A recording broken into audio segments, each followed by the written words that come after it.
Então, vamos lá. Estamos gravando agora, começando a nossa aula de número 1 e deixando claro para vocês, todas as nossas 16 aulas serão gravadas.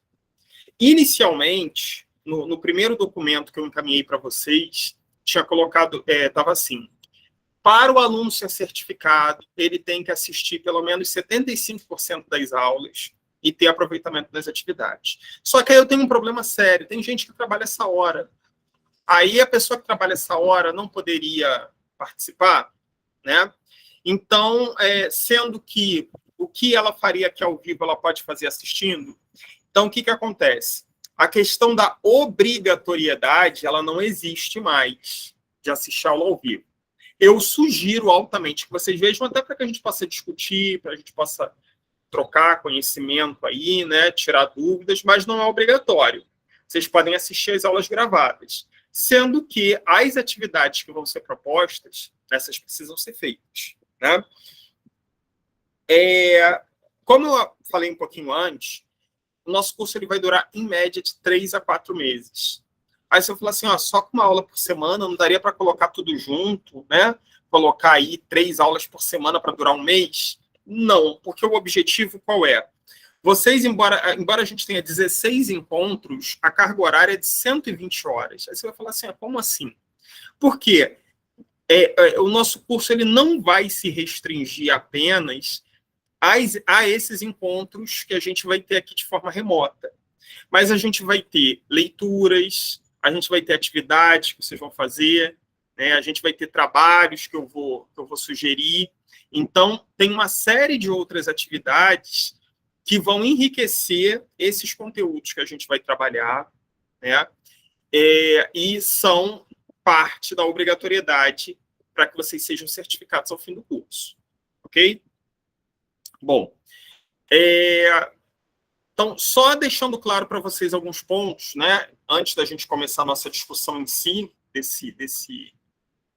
dessa apresentação. Na verdade, hoje a gente vai ter uma apresentação do curso, né? Mas todos os conteúdos e todas as aulas, porque esse curso especificamente, ele tem uma quantidade de conteúdo, de material maior do que outros cursos que eventualmente vocês já fizeram aqui com a gente, né? Quem faz os preparatórios, preparatório do SEC, preparatório do Ministério Público, quem já fez os cursos de diversidade, curso de História da Educação, sabe que a gente tem uma sala de aula no Classroom e os materiais ficam lá, né?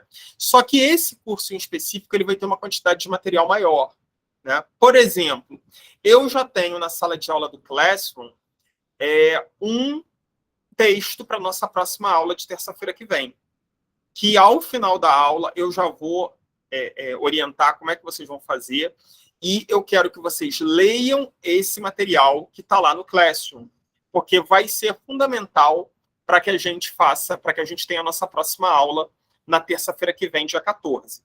Ok? Então, 2 coisas fundamentais. Lá no link do grupo em que vocês estão, do grupo de WhatsApp, quando vocês clicam lá no nome do grupo, vai abrir a descrição do grupo. E lá tem 2 links. Um é o link dessa aula. Toda terça-feira, 7h30 da noite, a gente tem essa aula. Então, vocês entrando, vai ser sempre o mesmo link. E o outro é o link do Classroom, onde vai estar todo o material das aulas.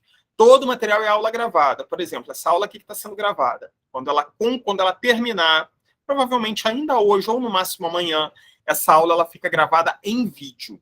Especificamente, essa aula esse curso, né, da mediação em educação especial, ela vai estar no YouTube também.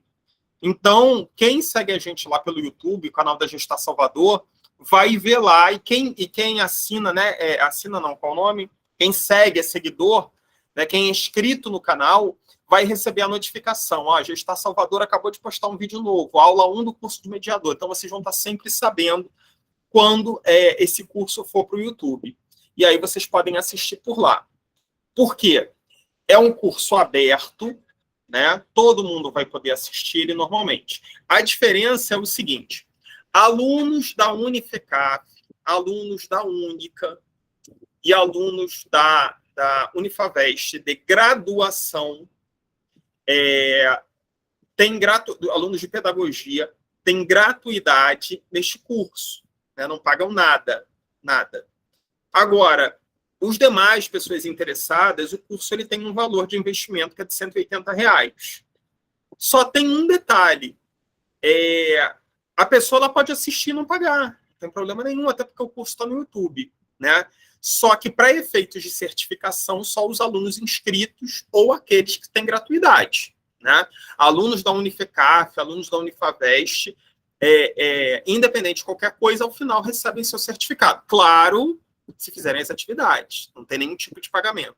Só os alunos externos, que não são alunos da faculdade, que para receber o certificado ao final, precisam estar inscritos e fazer o pagamento. Tá bom? Bom, acho que, dito isso inicialmente, eu vou começar a falar um pouquinho aqui dessa apresentação, dessa pequena apresentação. Desde já, vou combinar com vocês o seguinte: qualquer dúvida que vocês tenham, levanta a mãozinha aí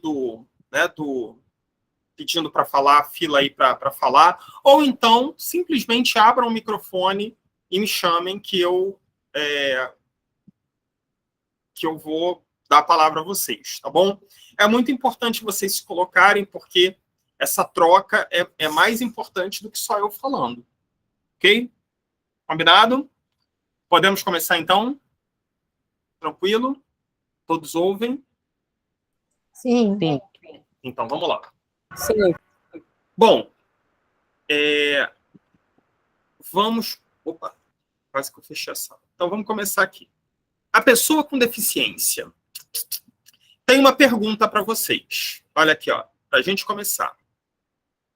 Gostaria de ouvir qualquer um de vocês. A pergunta é: como você acha que deve ser o tratamento dado à pessoa com deficiência?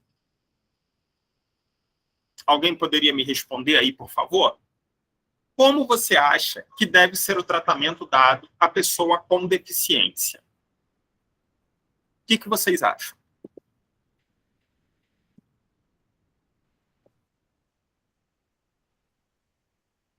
Eu acredito que seja o tratamento igual a qualquer pessoa. Perfeito, Elio. O tratamento igual como qualquer pessoa. Perfeito. O que mais? Mais alguém? Mais alguma observação?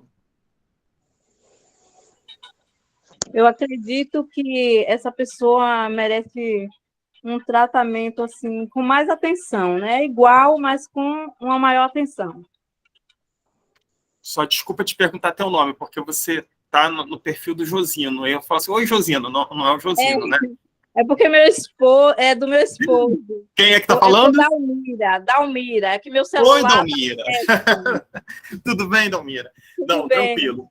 Então, perfeito. Olha só que interessante as duas situações que o Elildo colocou e que a Dalmira trouxe depois. Elildo coloca que deve ser um tratamento dado como qualquer outra pessoa. E Dalmira acrescenta falando que a pessoa com deficiência deve ter um tratamento diferenciado, né? Um pouquinho diferente. Mais alguém? Eu vi que alguém levantou a mão, mas não vi quem. Oi, eu, Alexandre. Boa noite. Oi, Maílde, pode falar. Boa noite.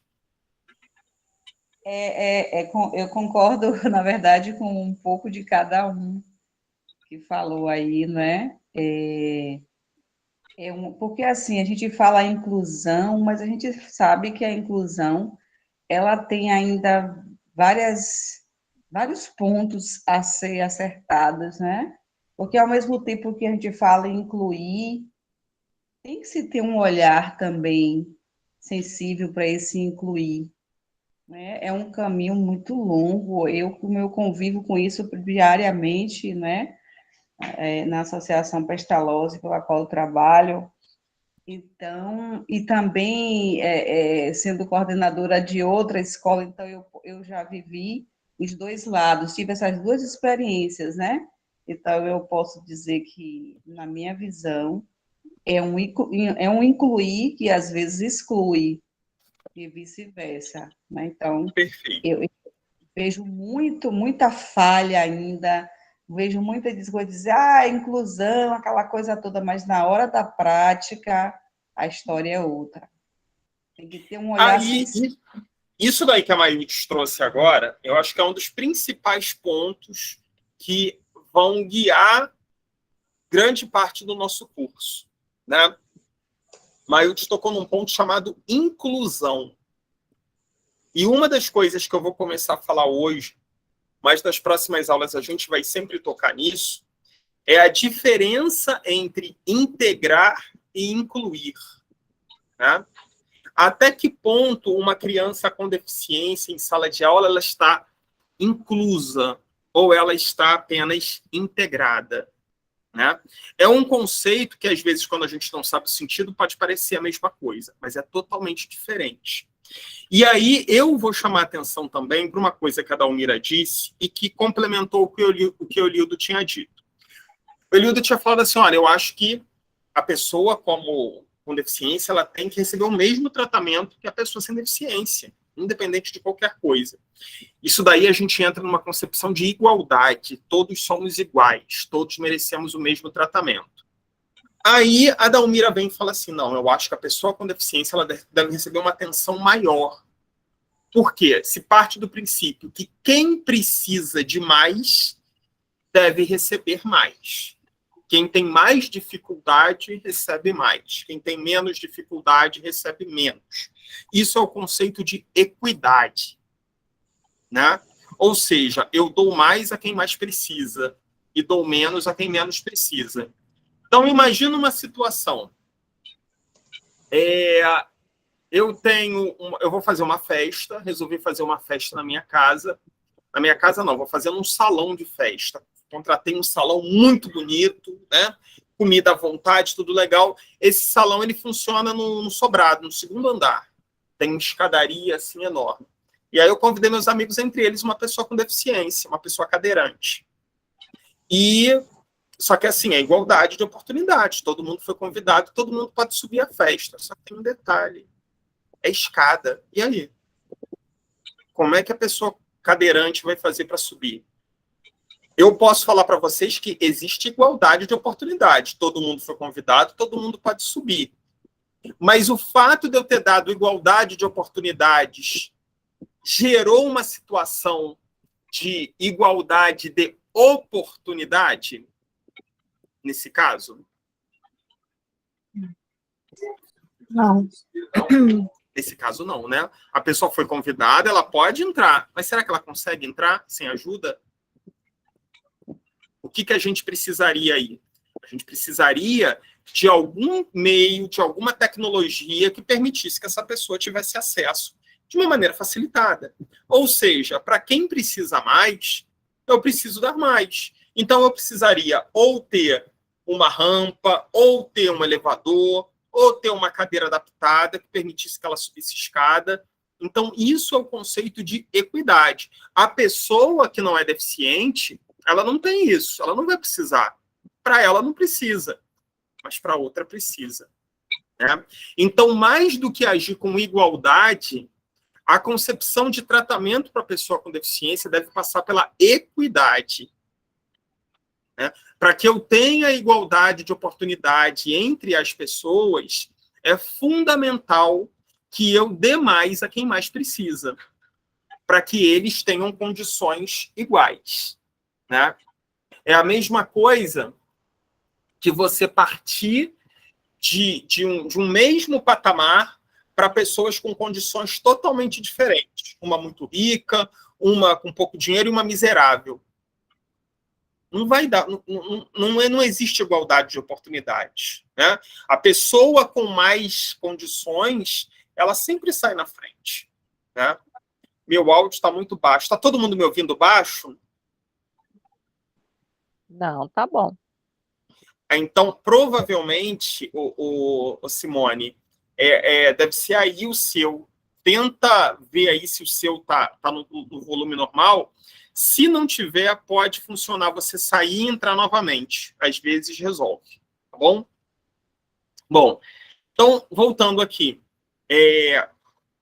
Essa questão do tratamento da pessoa com deficiência perpassa por isso, né? Tratar de maneira desigual os desiguais. Isso é uma concepção de equidade, que é como a gente deve tratar as pessoas com deficiência. Ok? Bom, aí vem a pergunta: integrar ou incluir? E aí eu mostro para vocês aqui a diferença entre integrar e incluir. Vendo essa imagem aí, o que vocês podem me dizer a diferença entre integrar e incluir? O que vocês entendem por essa imagem que diferencia as duas?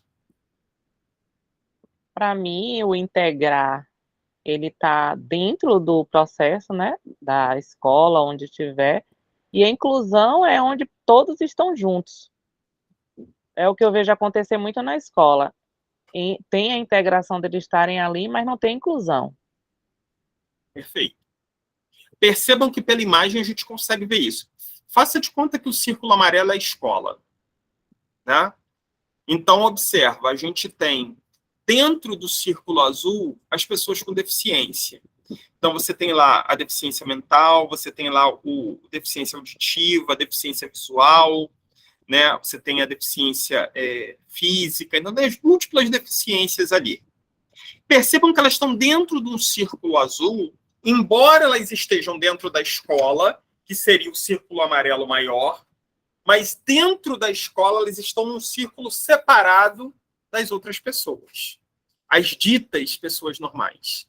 Ou seja, elas foram integradas, elas estão dentro da escola, mas elas não estão incluídas.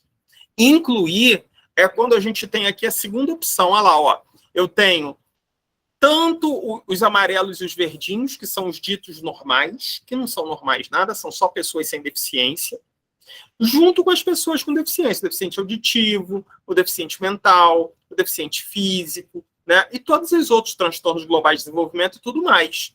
Ou seja, todos estão juntos, porque todos somos iguais na diferença. A grande questão é essa concepção, todos somos iguais. Na verdade, não somos iguais, todos somos diferentes. Mas nós acabamos nos fazendo iguais nessa diferença, né? Todos somos pessoas com direitos e tudo mais, e é essa inclusão aqui do segundo círculo que demonstra isso. Esse é o ideal que a gente tem que perseguir. A inclusão aqui, com todo mundo junto, com todo mundo interagindo, né? Eu ouço muito falar de pessoas que, inclusive, isso vai ser um dos temas que a gente vai falar. Em 2020, houve um decreto do governo Bolsonaro que criou a nova Política Nacional de Educação Especial. E no dia 1º de janeiro de 2023, o novo governo que assumiu revogou esse decreto. Esse decreto era um decreto que facilitava, de certa forma, a segregação das pessoas com deficiência. Ele tinha uma roupagem que dizia que não era bem isso, mas para pessoas que quisessem segregar, ele era um decreto que facilitava muito isso. Porque a gente vai ver, quando a gente for falar da legislação da educação especial, a gente vai ver que muitas das vezes essa legislação da educação especial, por várias vezes, desde a LDB, perpassando pelo Plano Nacional de Educação, as diretrizes curriculares nacionais para a educação especial, elas sempre vão falar na perspectiva da inclusão das pessoas com deficiência na rede regular de ensino, né? O pessoal aí que faz o preparatório de LDB deve estar careca já de ouvir eu falar lá do atendimento educacional especializado, atendimento às pessoas com deficiência, transtornos globais de desenvolvimento e altas habilidades, preferencialmente na rede regular de ensino. Então, sempre vai aparecer isso. Isso daqui está nesse contexto aqui do segundo círculo que vocês estão vendo, que é o círculo que fala justamente da inclusão. Ok? Deu para ficar claro aí, através desse desenho, sem muito texto, a diferença que a gente tem da integração para a inclusão? Sim. Ficou, né? Então, vamos seguindo. Aí, nós temos o desafio da inclusão, né? E eu vou fazer uma pergunta para vocês, que, obviamente, se vocês conseguirem responder, provavelmente vocês vão entrar aí no patamar de Paulo Freire, porque é muito difícil e poucas pessoas, ninguém tem essa chave até hoje, a fórmula mágica para fazer isso. mas a gente pensa maneiras como podem ser foi feito isso, né? A pergunta que eu faço para vocês é a seguinte: como fazer para incluir a pessoa com deficiência no ambiente escolar? Como é que a gente pode fazer para incluir essa pessoa com deficiência no ambiente escolar? O que vocês pensam? O que a gente pode usar como estratégia, como... O que a gente tem que fazer, eles se... Oi, Larissa, pode repetir, por favor? Não consegui entender.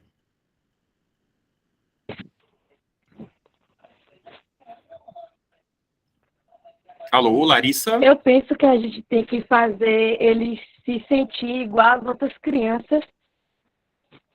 Perfeito. Fazer eles se Para ele sentirem mais ficar confortável.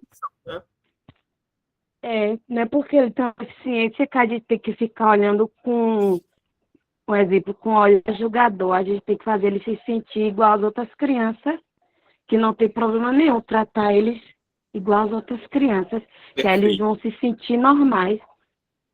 Agora, uma pergunta: e como é que a gente pode fazer isso? Fazer com que eles se sintam iguais às outras crianças. Como é que a gente pode fazer?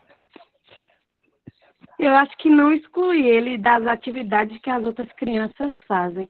Porque tem gente que acha que porque é deficiente, eles possam ser incapazes de fazer o que a outra criança que é normal faz.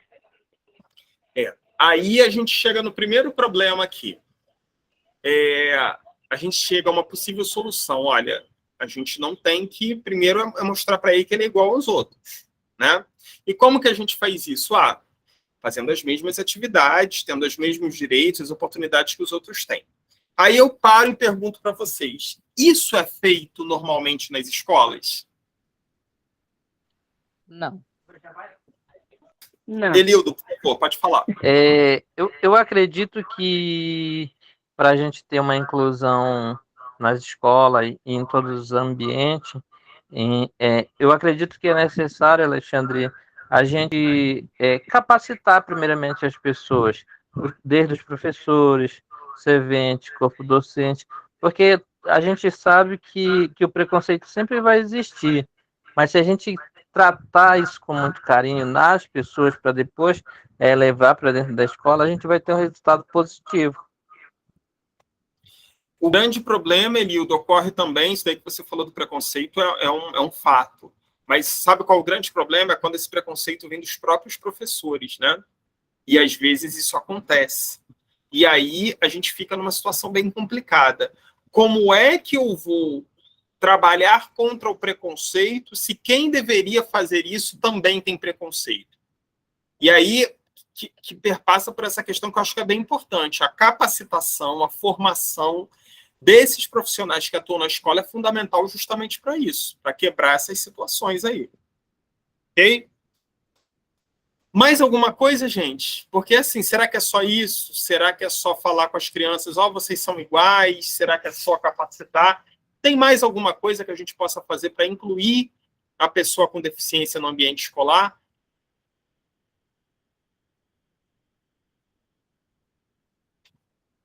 Vou fazer uma pergunta para vocês. O nosso ambiente escolar, pensem aí nas escolas que vocês estudaram, ou que vocês trabalharam, ou perto da casa de vocês. A escola, essa escola aí que está na cabeça de vocês, é uma escola totalmente acessível para esses alunos? Eles conseguem acessar todos os espaços? Eles conseguem explorar tudo? Quando a gente está falando de pessoa com deficiência, vamos pensar nas múltiplas deficiências. O deficiente auditivo, o deficiente visual, o deficiente mental, o deficiente físico, a pessoa com os transtornos globais de desenvolvimento. Essa escola que vocês têm aí na cabeça tem essa conformação? Ela é perfeita para essas crianças ou ainda não? Não, não é. O que tem aí? Ainda não. Hoje, quando você olha para uma escola, você vê a rampa de acessibilidade. É o máximo que você vê em uma escola. É uma rampa. Que acha que o deficiente é só o cadeirante. É só assim que funciona, pelo menos nas escolas aqui de onde eu moro, né? No meu bairro. Então, até as escolas particulares mesmo, se você entrar, tem rampas. Nada mais do que isso. Não tem esqueci o nome, como é que chama, né? Para os que têm deficiência visual pisar direitinho, saber para onde é Piso a sala tátil. dele. Piso tátil. Isso, não tem um piso tátil. Várias coisas, várias. Você só vê rampa. Isso você pode ver, mas o resto você não vê, não. E Não vê sabe uma sala apropriada. E o maior problema, Laís, o material humano, né? Será que tem Exatamente. profissionais devidamente capacitados para receber essas crianças na escola? Crianças, sim, no sentido, não apenas crianças, crianças, adolescentes, adultos. Será que tem Não pessoal tem. capacitado? Não tem, e ainda botam auxiliares de classe para ficar rodando com a criança o tempo inteiro na escola, sem participar de nada, nada, nada, nada. Pois é, aí eu pergunto, neste caso, temos uma inclusão? Não, Não. Nós temos a criança integrada dentro da escola, ou seja, botou ela lá dentro da exatamente. escola para conviver com os outros. É positivo? É totalmente positivo. Eu acho que a criança com deficiência convivendo com as crianças sem deficiência é totalmente positivo. Mas do ponto de vista pedagógico é muito pouco. Não é só isso, Pouquíssimo. né? Não é só isso. É preciso que haja verdadeiramente a inclusão. Então, só nessa pequena conversa aqui que a gente teve, eu acho que já ficou claro qual é o caminho que a gente vai seguir aqui nesse curso. A ideia é que, ao final desses nossos 16 encontros, nós tenhamos aqui pessoas que sejam capazes de fazer um trabalho de inclusão da pessoa com deficiência no ambiente escolar, né? A ideia é assim, se vão fazer, eu não sei, mas vão saber exatamente como deve fazer. Porque, assim, nada garante que eu vou aprender alguma coisa e aplicar. Eu posso aprender e fazer tudo ao contrário. Mas a concepção de saber a definição da inclusão, de como ela acontece, do que diz a legislação, do que deve acontecer, como funciona todos os processos de aprendizagem na pessoa com deficiência, nos múltiplos tipos de deficiência, de transtornos globais, todo mundo vai estar ciente. Agora, colocar em prática é outra história. Eu, obviamente, espero que todos coloquem em prática. Porque é uma questão, basicamente, que vai servir para que essas pessoas sejam incluídas, não apenas no ambiente escolar, mas na vida social como um todo, né? A Maria Lúcia pergunta aqui, o que fazer com uma criança autista 5 anos em que não fala? Maria Lúcia, autismo, o transtorno do espectro autista, dificilmente você vai ter crianças com autistas que a gente vai tratar da mesma forma. Isso vai variar muito, né? Eu, quando atuei como psicopedagogo, eu tinha aproximadamente 30 pacientes que eram autistas. Era mais ou menos isso. E cada um era diferente do outro. Totalmente diferente. Inclusive a forma de se agir com eles. Então, assim, a gente não tem como falar assim, olha, crianças autistas que não falam, a gente faz assim, assim, assado. É preciso que a gente tenha um diagnóstico mais preciso. E, ao longo das nossas aulas, principalmente quando a gente entrar lá nos transtornos globais do desenvolvimento, a gente vai entender o que é esse transtorno do espectro autista, né? E como é que a gente pode fazer justamente para poder trabalhar com isso. Sabe por quê? Existem crianças autistas que tem, geralmente o pessoal pensa o autismo, né, o transtorno, dentro do transtorno da seguinte forma: a criança autista, ela tem aversão ao toque, ela tem aversão ao contato. E isso não é necessariamente verdade. Eu tenho crianças dentro do espectro autista que não têm essa situação. Então, a gente não pode utilizar, olha, para autista a gente vai usar isso, isso e isso. Não dá, né? Então, a gente precisa entender todo o contexto. Existem muitos casos de crianças dentro do espectro autista que têm outras deficiências. Eu tenho criança dentro do espectro autista que tem síndrome de Down, eu tenho crianças dentro do espectro autista que tem paralisia cerebral. Então, é muito complicado, né? A gente precisa entender, e quando a gente entrar nos transtornos, que a gente começar a falar especificamente deles, que deve ser lá pela nossa aula número 5, a gente vai começar a entender um pouquinho mais como isso funciona. E para te dar uma resposta, Mariela, para não ficar só essa questão, Quando a gente vai trabalhar com uma criança, não apenas com uma criança, com adolescente, com deficiência, a primeira coisa que a gente tem que saber é como é aquela criança no seu dia a dia, né? O que ela faz? E aí entra principalmente o que? A família. O que ela faz em casa? Como é que ela faz? O que ela gosta? O que ela não gosta? O que ela não consegue fazer? O que ela consegue? Porque a partir daí, eu preciso saber o que ela não consegue fazer para eu tentar fazer com que ela comece a fazer isso. Eu tive um paciente que era um aluno paralisado cerebral, já tinha aproximadamente uns 11, 12 anos, e ele era totalmente dependente. Ele não fazia nada. Ele não colocava roupa sozinho, ele não comia sozinho, ele andava com ajuda, né? Mas andava. Mas ele era totalmente dependente. E aí, vendo aquilo, a primeira coisa que a gente tentou fazer, né, a equipe multidisciplinar tentou fazer, o que é dar autonomia a essa criança. Como assim dar autonomia? Ensinar ele a comer sozinho, ensinar ele a colocar roupa sozinho, ensinar ele a pedir determinadas coisas, ainda que não seja oralmente, verbalmente. Então, dentro de cada individualidade, a gente vai fazer um plano individual. O que a gente pode alcançar? E, às vezes, uma coisa que para uma criança dita normal é muito simples, para uma criança com deficiência é uma vitória muito grande. Uma dos meus pacientes que eu trabalhava, a mãe veio super emocionada a falar que ele conseguiu amarrar o próprio sapato, coisa que ele não fazia. Então, observem como é que são pequenas vitórias que contam demais, né? Contam muito. E a gente precisa se sensibilizar disso. A gente precisa entender que uma pessoa com deficiência ela tem os seus limites. A gente nunca pode pedir, exigir ou esperar muito, sendo que às vezes ele não vai poder te dar tudo aquilo. Então a gente precisa ver dentro da individualidade. Okay? Alguém quer falar alguma coisa? Alexandre, boa noite. Alexandre, boa noite. Boa noite a todos.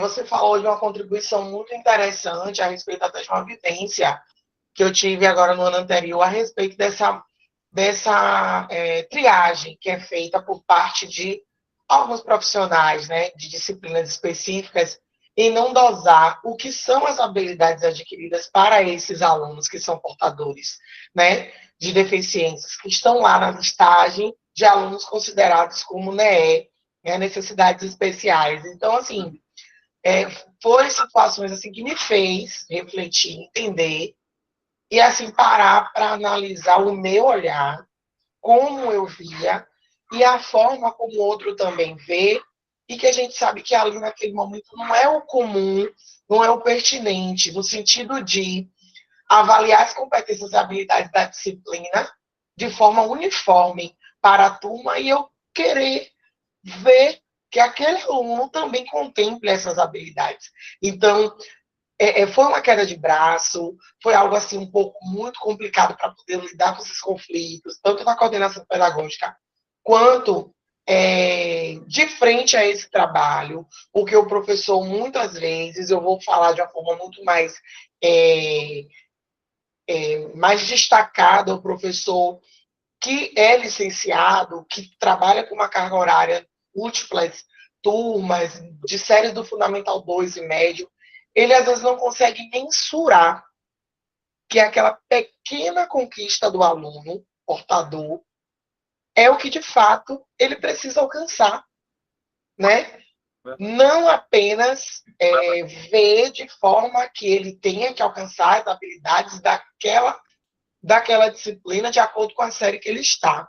Então, assim, foi muito complicado, é muito complicado lidar com essas situações por conta mesmo dessa falta de compreensão, dessa falta de sensibilidade, dessa falta de preparo para essa reflexão mesmo na visão de quem é esse aluno que precisa ser avaliado, visto de uma forma diferente, né, ser olhado de uma forma diferente, não porque ele seja o menor dentro de suas capacidades, dentro de suas limitações, mas ele tem sim as suas potencialidades. Então, assim, uma fala que você trouxe agora me fez voltar, né, num tempo, numa retrospectiva de algo que eu vivi para tentar lidar com essa situação, porque não foi fácil, né, a ponto do professor reprovar, colocar o aluno, não, ele vai ter que fazer minha recuperação. Ele não aprendeu nada. Eu tive que ouvir isso. Eu precisei ouvir isso. Pergunta é, para então né? até mesmo rever em que caminho eu estava, se eu estava conduzindo a situação pedagogicamente de uma maneira correta. Pois é, a pergunta que se faz nesses casos é justamente essa. Ah, ele não aprendeu nada. Mas, assim, qual era o objetivo para ele aprender? Será que essa pessoa com deficiência ela tinha que aprender a mesma coisa do que as outras pessoas com deficiência? E aí vocês vão ver, nas nossas próximas aulas, a gente vai começar a falar da legislação da educação especial. E a Lei Brasileira de Inclusão, que é o Estatuto da Pessoa com Deficiência, garante à pessoa com deficiência a adaptação dos conteúdos curriculares. Então, isso daí que a Vanessa falou é importantíssimo, porque eu posso resumir em uma palavra o que a Vanessa falou, que se chama capacitação. Somente com a capacitação a gente vai começar a quebrar os preconceitos, porque essa visão aí que a Vanessa passou do professor é uma visão totalmente preconceituosa, de que a pessoa com deficiência deve saber exatamente a mesma coisa do que a pessoa sem deficiência. Como é que uma pessoa com deficiência, que tem limitações, muitas das vezes intelectuais, você vai exigir que ela tenha o mesmo tipo de conhecimento, a mesma quantidade de conhecimento, que aqui a gente está falando de quantidade, porque o professor ele quer quantificar o quanto o aluno sabe ou não, de uma pessoa sem deficiência. E a legislação hoje, por isso que é super importante. Nosso primeiro módulo que a gente vai tratar aqui no curso fala de legislação da educação especial. Né? A gente vai ter que falar sobre a Lei Brasileira de Inclusão, a gente vai falar do estatuto, que é o Estatuto da Pessoa com Deficiência, das diretrizes curriculares nacionais, da LDB, tudo que fala sobre educação especial, a gente vai ter que falar. Por quê? Quando a gente for falar com uma pessoa dessa, a gente precisa falar com propriedade. Professor, olha só, o senhor acha que não, mas é um direito dele ter essa atividade adaptada. A gente não está fazendo favor, não. É uma obrigação nossa adaptar essa atividade, porque a lei diz isso. Ah, mas eu acho que a lei não está certa. É o seu direito achar que não está certo. Agora não é o seu direito deixar de cumprir, porque a lei ela é feita para ser cumprida, ela está lá. Né? Então, nós precisamos saber também exatamente o que diz a lei. Não à toa, a gente começa nosso curso falando de legislação da educação especial. Ok? Ótima contribuição. Obrigado, Vanessa, por essa situação aí, porque serve também para ilustrar isso, que acabou sendo falado lá pela Dalmira, né? Que o Elildo tinha falado, volta tudo para a questão da capacitação, que a Laís tinha falado da capacitação, que é fundamental. Ok? Bom, vamos seguir então. Aí, e educação especial no Brasil? Como é que funciona? Né? Eu já fiz até a pergunta, as nossas escolas estão, até a Laís colocou que não, mas olha só o que diz a lei. Ó. A Lei de Diretrizes e Bases da Educação Nacional, que é a nossa LDB, a Lei número 9.394, de 1996, no capítulo 3º, artigo 4º, inciso 3º, diz que é dever do Estado garantir o atendimento educacional especializado gratuito aos educandos com necessidades especiais, preferencialmente na rede regular de ensino. Então, gente, não cabe dizer assim, ah, mas eu acho, ah, não, não cabe. A lei diz que é dever do Estado garantir o atendimento gratuito às pessoas com deficiência, preferencialmente na rede regular de ensino. Aí a gente chega num nó. Nós sabemos que a preferência é na rede regular de ensino. Então, o que acontece? Ah, então joga essas crianças tudo na rede regular de ensino e deixa elas lá no cantinho. Aí, o que nós temos? Temos inclusão nesse caso? Não. Não. Né? Luana, por favor. Ô, professor, falando de inclusão e o senhor falando desse artigo de diretrizes, aqui mesmo eu conheço dois irmãos, né, que os dois são surdos e mudos, e que inclusive eles estão, né, tentando mover as redes sociais para conseguirem um tradutor para um deles que já está no ensino médio e o governo do estado negou o tradutor de Libras, né? Sim, o intérprete. Da Libras. O intérprete. Eles estão tentando conseguir porque o governo do estado não liberou. E todos os anos que eles vão, todo ano é a mesma briga. Para eles foram mais fácil, né, quando estavam estudando pelo município, e agora que mudou para o estado, eles não conseguem o intérprete. E é direito deles. Não é favor que o Estado está fazendo, é direito. Né? Eles têm o direito a esse intérprete de Libras. Né? Então, são essas as questões. Aí, qual é o grande problema? O que acontece? O nosso grande problema, e não é apenas na educação, o problema como um todo é o seguinte: muitas das vezes, nós não temos consciência dos nossos próprios direitos. E aí a gente acha que o poder público, quando faz o que é a obrigação dele, está fazendo um favor. O que esses jovens aí estão pedindo é só o direito deles, que está garantido na lei. Né? Mas aí sempre se arrasta. Eu vou rapidamente falar uma experiência minha. Quando eu fui psicopedagogo, que eu passei pela rede municipal, não vou citar o município para não constranger, né? Mas quem é meu aluno aqui já sabe. Quando eu fui psicopedagogo numa rede, eu não era da rede da educação, eu era da saúde. Né? Eu atendia no centro de referência no centro de referência do município. E eu tinha crianças com todos os tipos de deficiência. Né?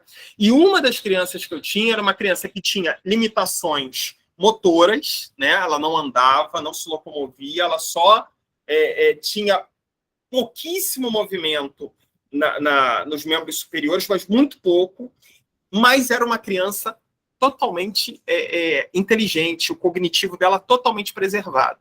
Só que devido à dificuldade de mobilidade dela, as escolas não queriam aceitar. Só que é direito dela estar na rede regular. Ela não tem nenhum tipo... Ao contrário, o cognitivo dela era totalmente preservado. Era uma criança super inteligente e que gostava de estudar e que queria estudar, mas as escolas se recusavam porque alegavam que não tinham quem acompanhar. Aí eu simplesmente orientei a mãe dela. Eu falei assim, olha só, a senhora vai lá na escola e diga que ela precisa estudar. E ela precisa de um mediador. A gente está aqui. Que é a pessoa que vai fazer esse elo, né, com ela, vai auxiliar, vai dar suporte. Ela precisa de um mediador. A escola não tem esse profissional, sinceramente, não é problema da aluna. A escola vai ter que dar um jeito. Ou ela vai botar uma pessoa, não tem uma pessoa, ela vai botar um professor, não tem professor, bota o coordenador pedagógico, o diretor, o prefeito, não interessa. Alguém tem que estar, porque é direito dessa criança. Né? Então, e aí eu acho que o pessoal não deve ter gostado muito de mim. Inclusive, deve ter botado meu nome lá no congelador, né? Dizem que botar o nome no congelador faz a pessoa ficar gripada. Não deu muito certo, porque eu fiquei muito bem de saúde. Mas eu não devia ser muito bem querido dentro da Secretaria de Educação. Mas essa é a orientação que precisa ser dada. E isso é o que todos nós aqui precisamos saber para a gente orientar as pessoas. Né? Isso é um direito, isso não é favor. O poder público não faz favor quando faz isso. Ele nada mais faz do que seguir a lei. Né? Agradeço muito, prefeito. Tá, a gente agradece por educação, mas ele não está fazendo nada mais do que a obrigação dele. E, primeiro, a gente precisa saber disso até para a gente poder orientar. Então, isso daí que a Luana falou é obrigação do Estado. E se o Estado não cumpre essa obrigação, quem de direito precisa ser acionado? Quem vocês acham que, nesse caso, precisaria ser acionado? Estado não está fazendo o seu dever, o que eu faço? Sento em casa e choro ou faço alguma coisa? Ministério Público. Ministério Público. O Ministério Público tem que entrar na jogada, né? A Maria Lúcia colocou a defensoria, mas não é nem a defensoria pública aí, não. É o caso do Ministério Público mesmo. Isso é um interesse individual indisponível. Direito à educação. É Ministério Público que precisa entrar na jogada, né? Então, até sobre isso, nós vamos conversar mais à frente nas nossas aulas posteriores, que o Ministério Público é o guardião desses direitos individuais indisponíveis. E a gente vai falar bastante disso ainda. Ok? Bom, então vamos seguir aqui. Demais dispositivos legais. A gente falou da LDB, mas a gente tem outras legislações. Aqui, ó, um dos maiores avanços na defesa da pessoa com deficiência ocorre em 2015, com a publicação da Lei nº 13.146, que é a Lei Brasileira da Inclusão, também conhecida como Estatuto da Pessoa com Deficiência. Trata-se de uma das legislações mais avançadas do mundo nesse sentido. Nós temos uma das legislações mais avançadas do mundo no que se refere à pessoa com deficiência, que é a LBI, a Lei Brasileira de Inclusão. Aí não adianta muita coisa ter uma lei tão avançada se, por exemplo, o governo do Estado faz isso, finge que não existe, finge que não tem que se colocar, né? Mas até para isso a gente precisa saber a quem cobrar. Um dos nossos maiores problemas, e quando eu digo nosso enquanto população, é não saber dos nossos direitos. E quando sabe, eu sei que é meu direito, mas não vale a pena, não vai acontecer nada. O nome disso é acomodação, né? Não dá para ficar, mas não deixa para lá, não adianta. Se você não reclama, se você não corre atrás do seu direito, aí que nunca vai dar certo. Nós precisamos saber nossos direitos e saber correr atrás deles, né?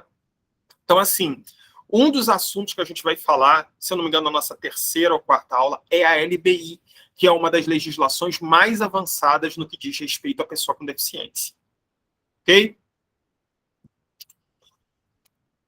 Então, educação na LBI. Olha o que diz o artigo 27 da LBI, que a gente vai ver com muito mais detalhe mais à frente. A educação constitui direito da pessoa com deficiência, assegurado sistema educacional inclusivo em todos os níveis e aprendizado ao longo de toda a vida, de forma a alcançar o máximo desenvolvimento possível de seus talentos e habilidades físicas, sensoriais, intelectuais e sociais, segundo suas características, interesses e necessidades de aprendizagem. E ainda vem um parágrafo único completando. É dever do Estado, da família, da comunidade escolar e da sociedade assegurar a educação de qualidade à pessoa com deficiência, colocando-a a salvo de toda forma de violência, negligência e discriminação. É dever do Estado? É, mas também é da família. E não é só da família, é da comunidade escolar e da sociedade como um todo.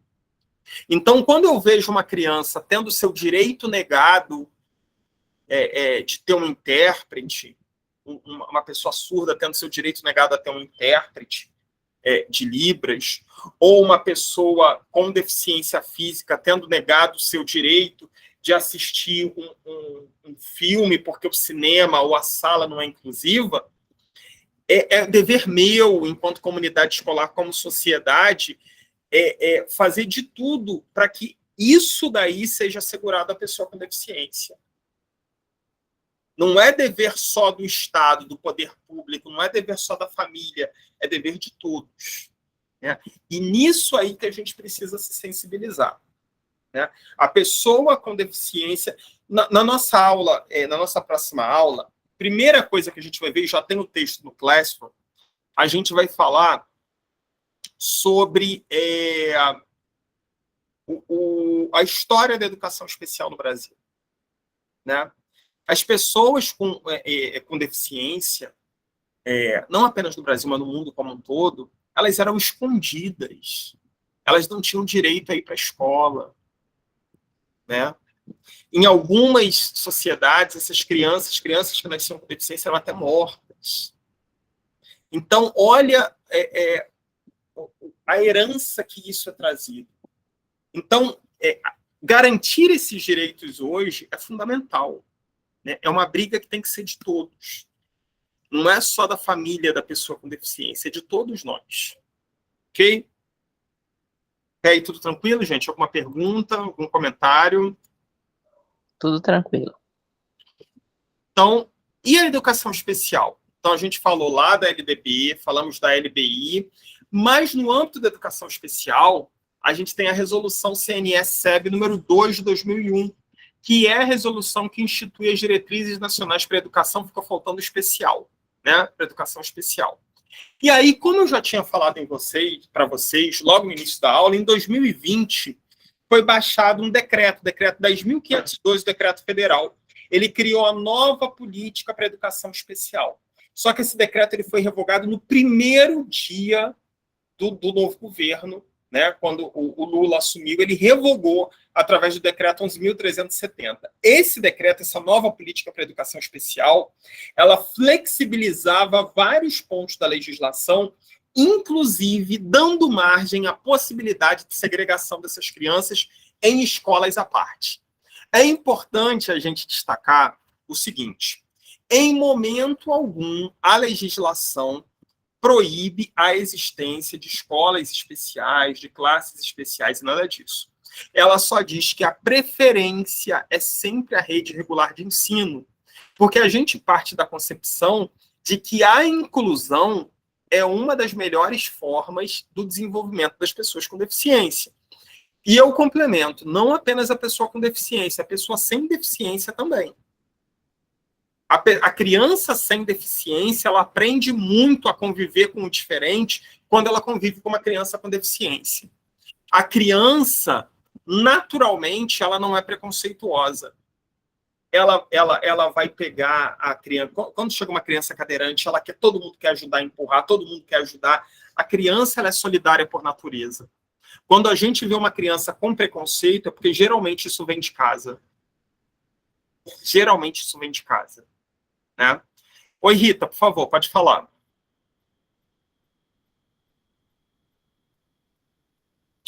Oi, Rita, pode falar. Pode abrir o áudio aí. Não? Oi. Oi, Não, boa noite. não, sem querer eu toquei aqui no microfone. Sim, sem problema, sem problema. Bom, então, é justamente isso. E eu gosto muito de deixar claro, é porque a nossa legislação, em momento algum, ela diz que não pode existir escolas, classes especiais. Ela só coloca que isso tem que ser uma excepcionalidade. A regra é o ensino regular. Aí você vai falar assim, mas no ensino regular a criança não é incluída. Inclua-se. Qual é o problema? Vamos trabalhar a inclusão. Nós sabemos, e isso aqui não é o Alexandre que está achando, que está dando palpite, não é porque não é a questão de achar. A gente está dizendo isso porque a ciência diz que a criança a criança com deficiência, em contato com a criança sem deficiência, a progressão nas aprendizagens, no convívio, é muito maior do que se ela estivesse segregada só com outras crianças com deficiência. Então, a gente está falando, não é com base, eu ouvi falar, eu acho que é. Não. A gente está falando com base nos estudos, em estudos de pessoas que estudam educação especial, pessoa com deficiência há muitos anos. Então, assim, quer dizer, então, que não tem que ter escola especial. Até tem que ter. Existem casos extremos que realmente precisam de escolas especiais. Ou existem casos em que a criança vai estudar regular e vai ter algumas atividades na escola especial. A escola especial é para isso também. Né? Quando você fala da escola especial, você está incluindo, por exemplo, a Sociedade Pestalozzi, a PAI, pronto, porque eles vão servir como um suporte no contraturno, não é isso? Exatamente. Eles servem como um suporte no contraturno para que o aluno, além de estar na escola regular, no ensino regular, ele também tenha aquele suporte técnico, porque lá nessas instituições, acredito que tenha, né, todos os profissionais, desde o fonoaudiólogo ao fisioterapeuta, né? O psicólogo, o psicopedagogo, alguns têm até também essa questão do médico mesmo clínico, que é o psiquiatra. Não sei como funciona, acho que vai muito de instituição. Mas eu sempre associo, né, a partir dessa fala que você trouxe agora, essa questão de ter também essa ajuda, porque muitas vezes o aluno ele chega na escola com a família apenas com o relatório. Só o relatório é nada mais que isso. Sim, esse relatório ele partiu de onde, do quê, qual o acompanhamento, desde quando, a partir de quando, né? Todo uma linha do tempo, né? Para poder se ter, de fato, aquilo que a escola precisa ter de retorno.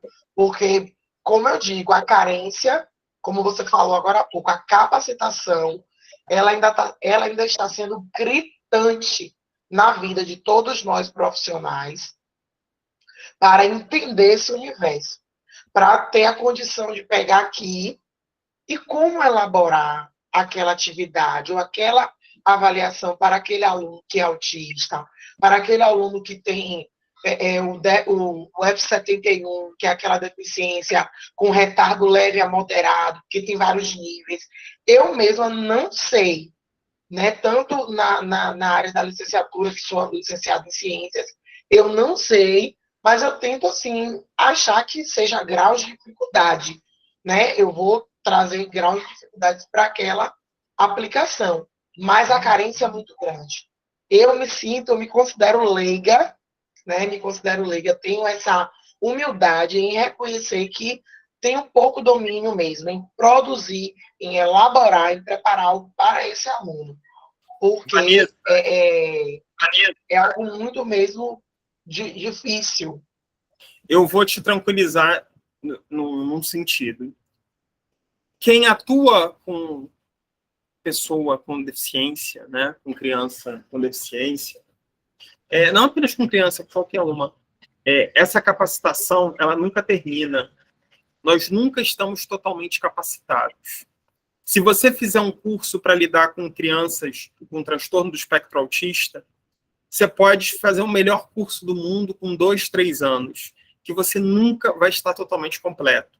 Porque as deficiências, elas são individuais, não existe. Assim como nós aqui, todos aqui nessa sala, todos nós somos diferentes, né? As pessoas com deficiência, dentro das suas deficiências, também são totalmente. Então, não existe uma fórmula pronta para você falar assim, olha, as crianças que têm essa deficiência, eu vou atuar assim, assim e assado. O que a capacitação traz é justamente instrumentos para que você entenda as deficiências, que você entenda os transtornos, e para que você tenha instrumentos que você possa utilizar para que você consiga adaptar as atividades, para que as atividades possam alcançar os seus objetivos dentro daquelas possibilidades da pessoa com deficiência. Então, um dos assuntos que a gente vai falar aqui no curso é a questão da adaptação dos conteúdos, que não é função do mediador. Não é função. Quem adapta conteúdo é o professor. Mas a gente vai falar até para que vocês entendam o que é essa adaptação, né? Porque a gente fala muito de adaptação, adaptar. O que é adaptar? Né? É baixar o nível. Tem professor que fala, vou ter que baixar o nível. Abaixar nível. É fazer a adaptação dentro do que aquela criança, do que aquela pessoa, né? Porque não necessariamente a criança, mas dentro do que aquela pessoa, das possibilidades e do que realmente dos limites que aquela pessoa tem. Né? Isso é a adaptação que a gente vai fazer. E que a gente vai falar um pouquinho mais à frente. Ok? Ficou claro aí, Vanessa? Deu para aliviar um pouquinho a gente fica, né? Poxa, eu nunca fui preparado.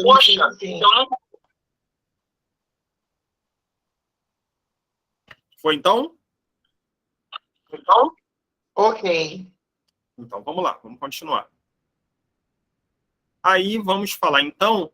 Aí a gente chega, né? O que é o mediador da educação especial? Quem é essa pessoa? Né? Então, aqui, ó. E a gente sempre pergunta, o que é...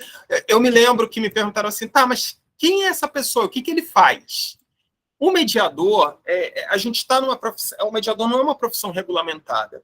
Então, dependendo da rede, ela vai receber diversos nomes. Ela pode receber o nome de cuidador, de agente de integração, tem vários lugares, porque não existe uma regulamentação. Então, essa figura, esse profissional de mediação, ele pode atuar como um intermediário nas questões sociais e de comportamento, na comunicação e linguagem, nas atividades ou brincadeiras escolares e nas atividades pedagógicas, nas limitações motoras ou da leitura nos diversos níveis escolares. Então, o mediador ele pode estar desde a educação infantil até o ensino superior, né? E, assim, é um direito do aluno ter mediador? Se houver um laudo médico, sim. Né? Eu me lembro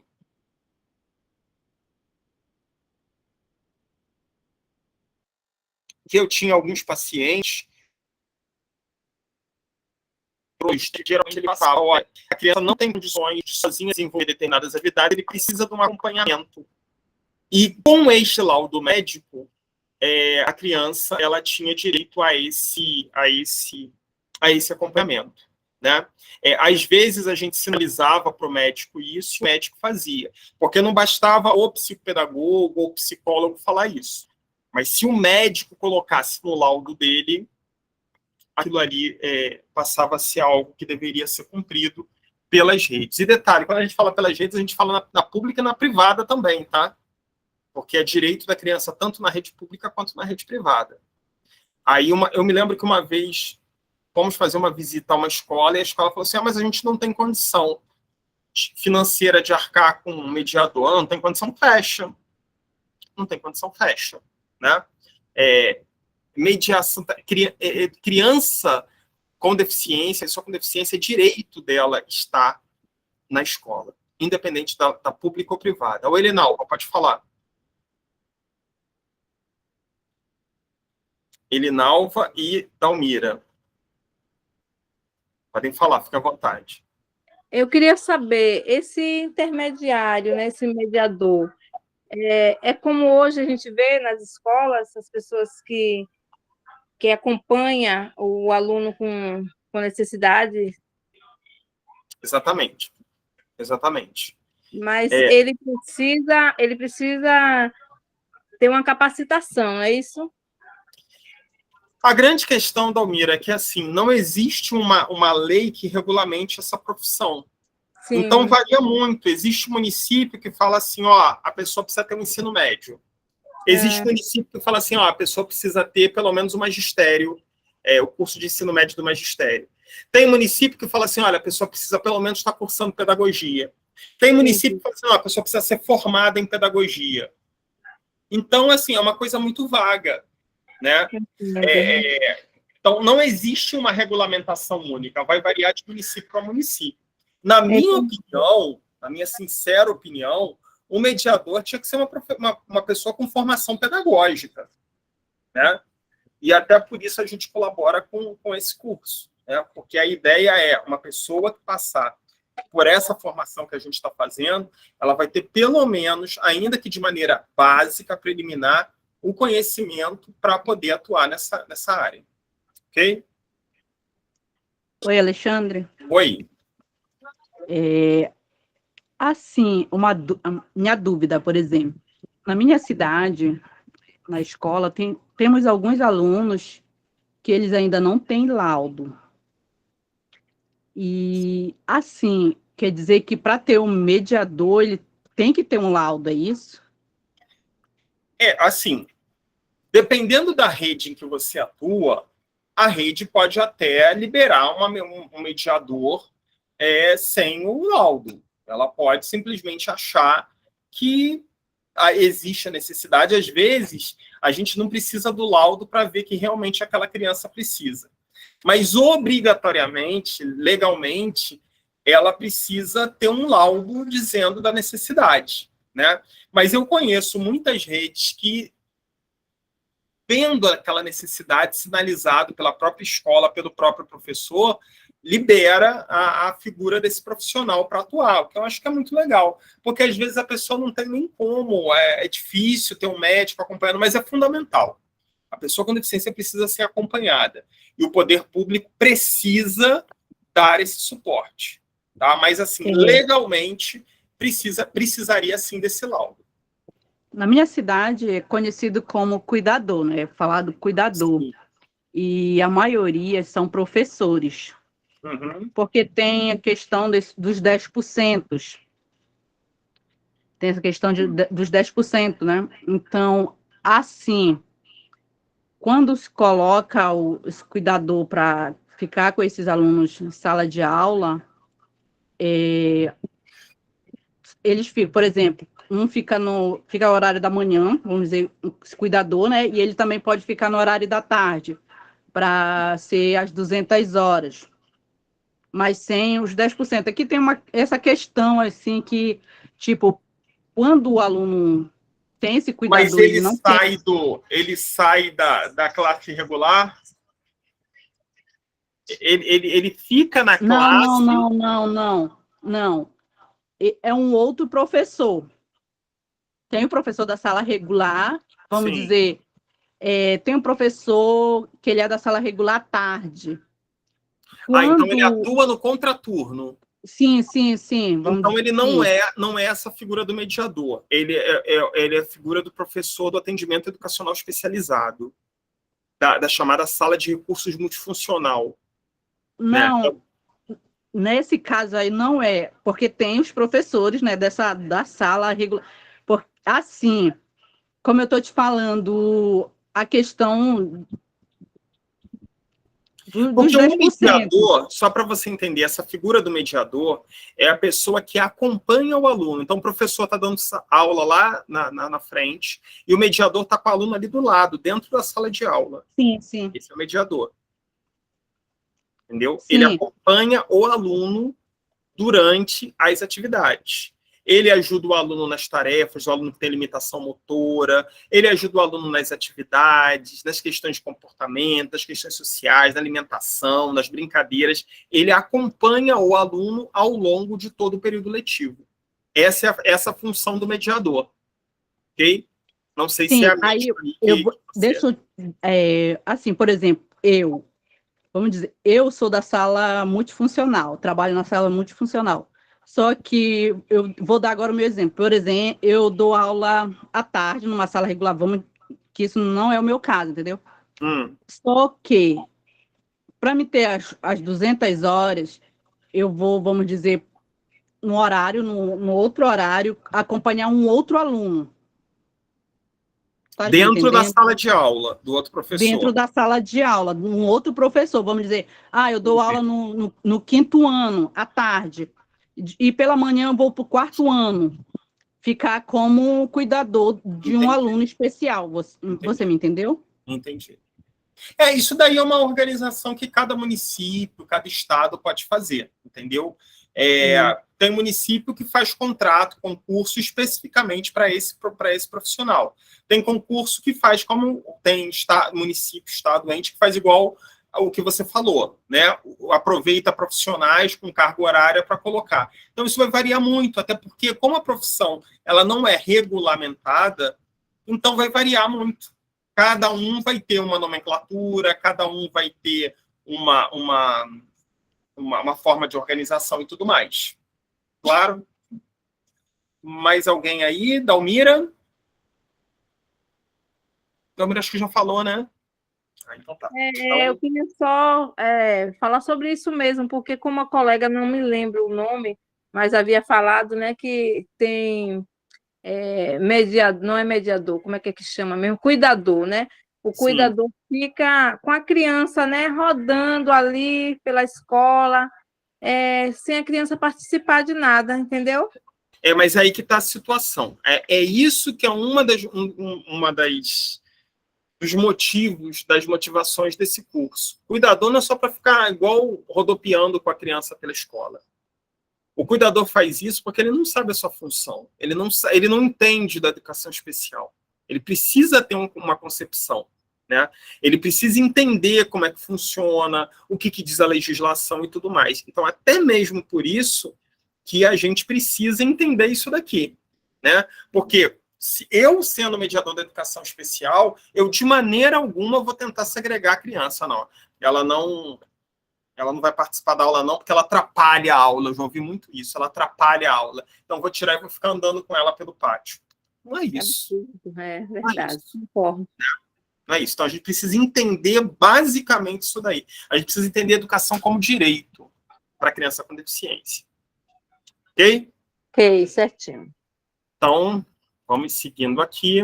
Pré-requisitos. O que precisa para a pessoa ser mediador?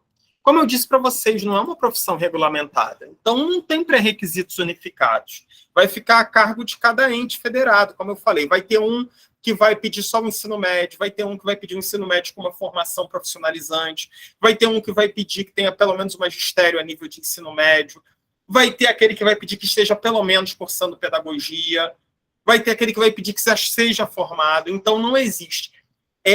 Houve discussões há algum tempo falando da necessidade de regulamentar isso, né? Só que a coisa não caminhou. Vamos ver como é que vão ser os próximos capítulos aí, se isso daí vai caminhar ou não, né? E o que é preciso saber, né? O que um mediador precisa saber? Para atuar nessa área, eu coloquei aqui, elenquei alguns pontos que eu acho que é fundamental conhecer. Primeiro, o histórico da educação especial, né? Segundo, fundamental, a legislação da educação especial. Terceiro, definições sobre os diversos tipos de deficiências e transtornos. Entender o que são as síndromes, o que são as deficiências, as múltiplas deficiências, deficiência visual, deficiência auditiva, tudo. Eu preciso entender o que é isso. Quarto, compreender o sentido de inclusão escolar, que a gente começou a falar lá no início, né? O que é inclusão? Como que a inclusão se dá na escola? E quinto, e super importante, entender a dimensão ética do trabalho do mediador escolar. Então, esses 5 pontos aqui são 5 pontos que a gente vai contemplar nesse curso ao longo das próximas 16 semanas que a gente vai se encontrar, né?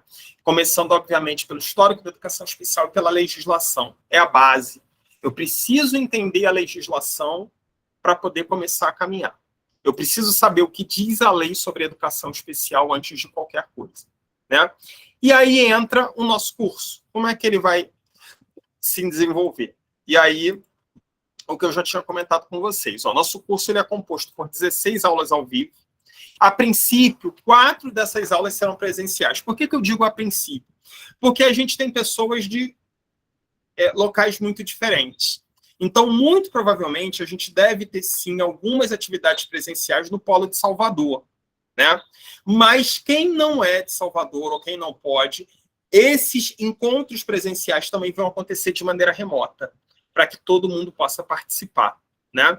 Mas, ao longo do curso, eu vou combinando com vocês, falando exatamente como vai ser, porque às vezes esse momento presencial, esse encontro, esse momento de falar, né, de interagir é importante, mas nem sempre é possível. Então a gente vai combinando ao longo do tempo. Quais são os temas que a gente vai abordar? Então, aqui, ó, história da educação especial, legislação da educação especial, deficiências e transtornos globais do desenvolvimento, dimensão ética do mediador, e práticas pedagógicas em educação especial. Eu não sou professor, não é professor, mas precisa conhecer as práticas pedagógicas no âmbito da educação especial, né? E principalmente o pessoal aí da graduação já vai se preparando, né? Então vamos conversar sim sobre isso. E, concluindo, o nosso calendário. Nossas aulas vão acontecer sempre às terças-feiras, das 19h30 às 20 horas, conforme o calendário do curso. Eu vou compartilhar o calendário com vocês mais uma vez, acho que eu já mandei, mas eu vou compartilhar mais uma vez lá no nosso grupo do WhatsApp. Todas as aulas são gravadas. Então, quem não puder assistir, não precisa se preocupar, porque essas aulas são disponibilizadas posteriormente lá no nosso Classroom e também pelo YouTube da Gestar Salvador. Existem atividades obrigatórias com prazo que devem ser feitas ao longo do curso e são condição para certificação. Isso eu vou falar para vocês depois, né? Sempre que tiver, gente, vamos fazer uma atividade, para ser entregue até dia tal, a atividade é assim, assim, assado, mas eu vou explicar tudo direitinho no momento propício, né? Todas as atividades, bem como as aulas gravadas, ficam disponibilizadas no Classroom, cujo link está na descrição do nosso grupo de WhatsApp. Lá no nosso grupo de WhatsApp, quando você clica em cima do nome do grupo, abre a descrição dele. E lá vão aparecer 2 links. O link das aulas, dessas aulas ao vivo que a gente vai ter, toda terça-feira, às 7h30 da noite, e o link do nosso Classroom, que vocês já podem entrar lá e se inscrever.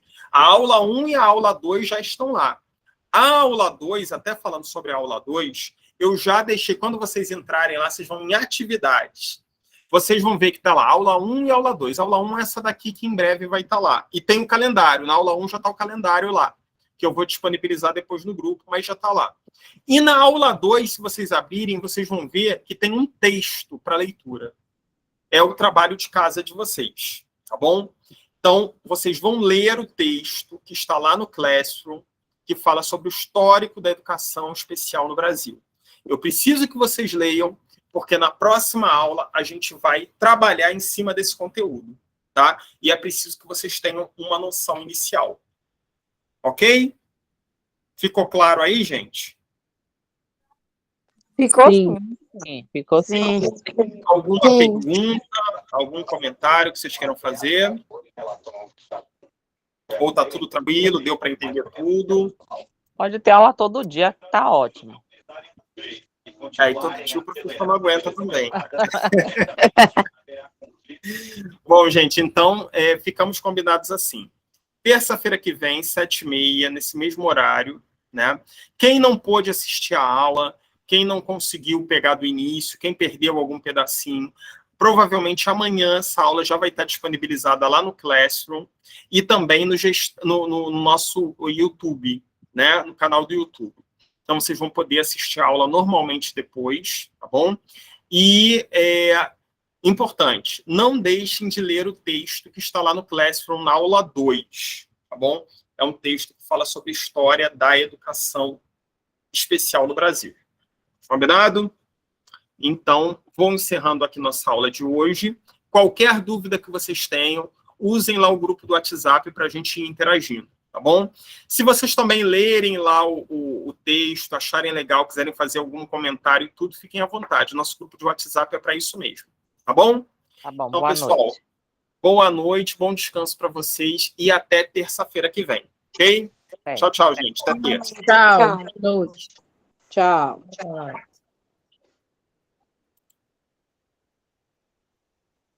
Alô?